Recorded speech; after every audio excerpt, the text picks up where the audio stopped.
नमस्कार, मी नागेश करपे. आपण पाहत आहात दर्पण महाराष्ट्र. भगवान बाबा जयंतीनिमित्त अणदूर नगरी भक्तिरसात मंत्रमुग्ध. संत वाङ्मयाचा आनंद समस्त मानवजातीला सदमार्ग दाखवतो.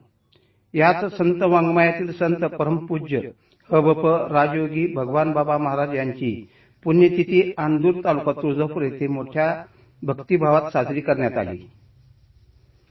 पुण्यतिथीनिमित्त भजन, कीर्तन, महाप्रसाद व दिंडीचे आयोजन करण्यात आले होते. प्रतिवर्षाप्रमाणे याही वर्षी भगवान बाबाचे प्रतिमा पूजन, आरती करून गावातून दिंडी काढण्यात आली. गावातील भगवान बाबा प्रतिष्ठान अणदूरच्या वतीने गेल्या 3 दिवसापासून विविध धार्मिक कार्यक्रमाचे आयोजन करण्यात आले होते.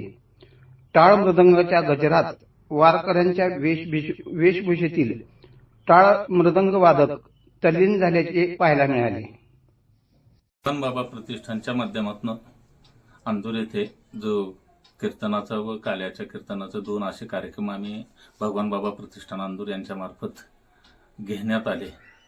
आज काल्याचं कीर्तन संपल्यानंतर महाप्रसादाचा गावातील सर्व लोकांना योग घडवून आणला भगवान बाबा प्रतिष्ठानने. हे करण्यामागचा एकच उद्देश आहे की समाजातील जी वाईट परंपरा येथे चालू आहेत त्यामध्ये सुधारणा करून लोकांनी एक संतांच्या मार्गदर्शनाप्रमाणे जीवन जगण्यासाठी त्यांना प्रवृत्त करावे, यासाठी हा कार्यक्रम आम्ही दरवर्षी घेतो. कितवं वर्ष आहे हे नेमकं? आमच्या प्रतिष्ठानच्या माध्यमातून मला वाटतं हे 12-13 वर्ष झाले आम्ही घेतो कार्यक्रम. सर्व गावातील सर्व लोकांना दौंडीद्वारे वगैरे निरोप देऊन प्रथमतः भगवान बाबाची पुण्यतिथी ही 2009 सालापासून आम्ही चालू केलेली आहे. आज 17 वर्ष संपूर्ण 18 वर्ष लागलेलं आहे भगवान बाबाच्या पुण्यतिथीला साजरा करण्याला. एक आध्यात्मिक वातावरण निर्मितीसाठी आणि विशेष म्हणजे गावातील जे व्यसनाधीनता कमी होण्यासाठी आम्ही हा कार्यक्रमाचं नियोजन केलं आहे.